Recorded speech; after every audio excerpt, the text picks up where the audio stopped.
everyone, and welcome back to our little mini series on what makes us a little salty and kind of gets under our skin or has a little bit of those annoyances that we see in state tax. So today, Stacey's going to share something that's been on her mind that we've dealt with recently.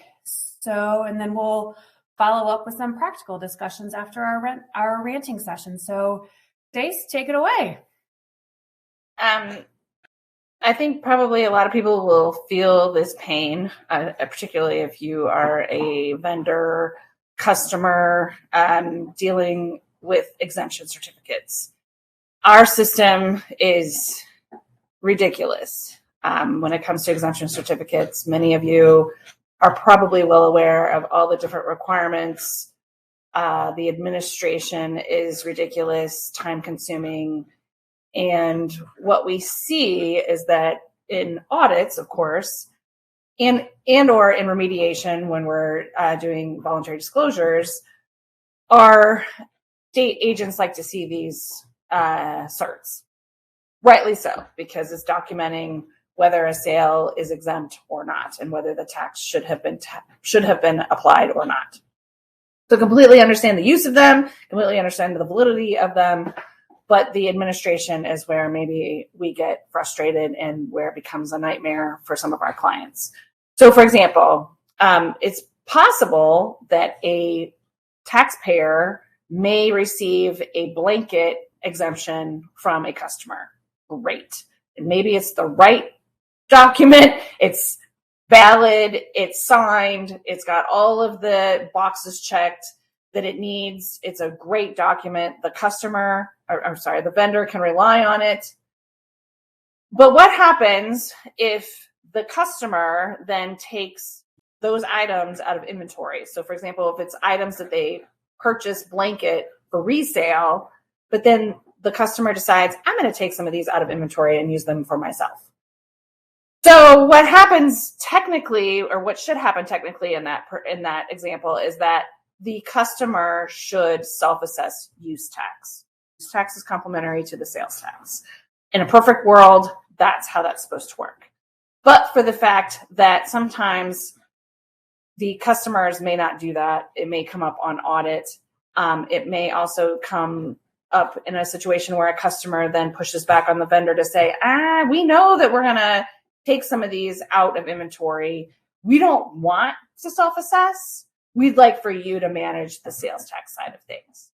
So it just becomes kind of a mess. And and especially from the vendor perspective, where you have a customer coming back to you saying, hey, we would like some special treatment. We would like for you to, code us differently in your system, as like some of these sales are taxable, yet some of these other ones are not, which becomes a little bit of a hassle on the vendor from the vendor's perspective, because how do they input the order? How do they run that through their system? How do they keep track of that on a go-forward basis? So there's a push-pull when it comes to dealing with the vendor and the customer, and they have to kind of marry up what makes sense to them from a customer relationship perspective too. But then also, like I said earlier, it becomes a nightmare if a taxpayer is pulling items out of inventory and hasn't self-assessed. They may say, oh, well, we relied on this, blanket exemption form. And the auditor can say, well, that's great. But for the fact that you pulled those items out of inventory and you have a use tax assessment. So I guess the long story short here is that we know that these exemption certificates, documentation, all of it is very time consuming, an administrative hassle. But there's certain situations where, and we see many situations, not just with like the proper documentation, but like I said, in some of these situations where the items are either not being sold for resale or for their exempt purpose to begin with, or customers push back. And it's just a more administrative hassle and a little bit of a nightmare for vendors to have to deal with. So that's a little bit of a rant, maybe in a nice way. Maybe not nearly as aggressive. And I was really salty that day. It must have just, too many authentication issues. Right.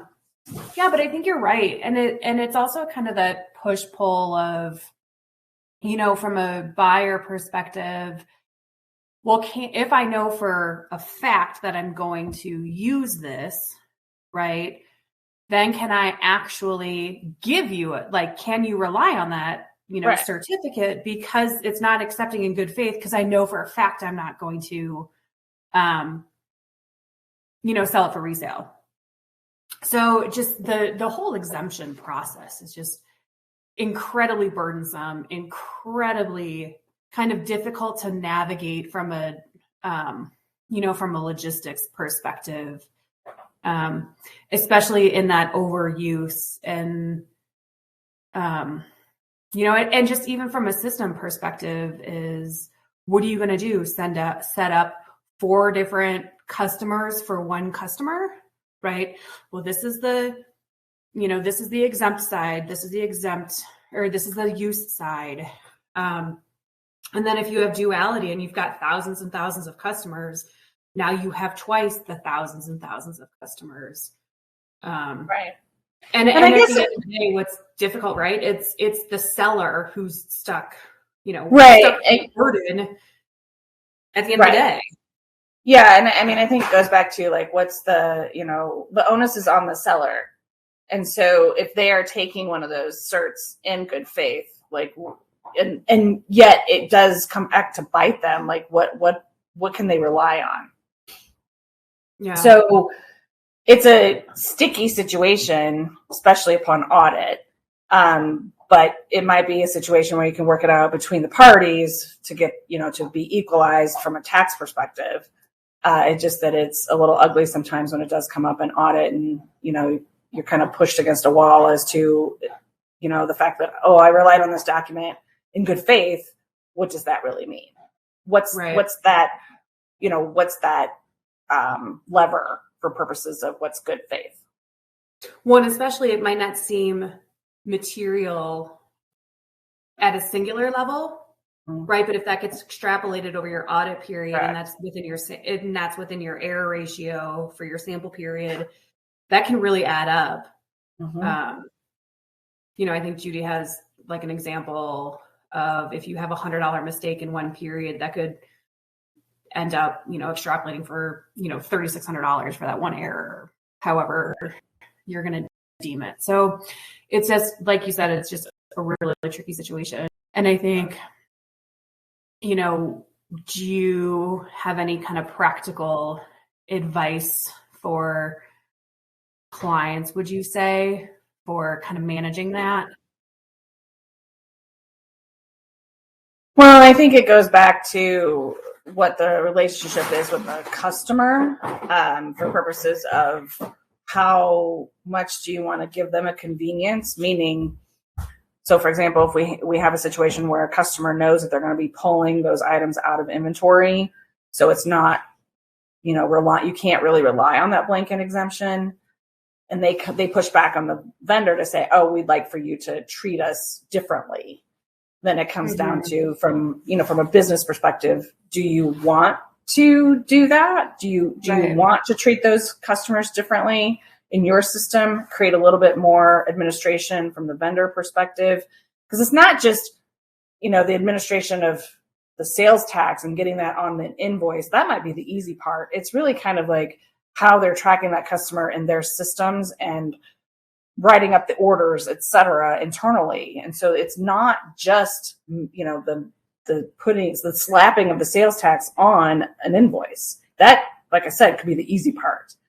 And then, if it comes up in audit where you're like, whoopsies, I relied on this certificate, then I would say that's also, kind of a thing that you would go back to your customer to say, like, hey, this was not a valid certificate in that situation, and then work it out. So those are just some things, maybe to, some key takeaways there. Yeah. Well, thank you for that. Thank you for sharing your saltiness with us. Oh, so salty for a Friday. Right. Well, thanks again, everyone, for stopping by, and we'll see you next time. Thanks.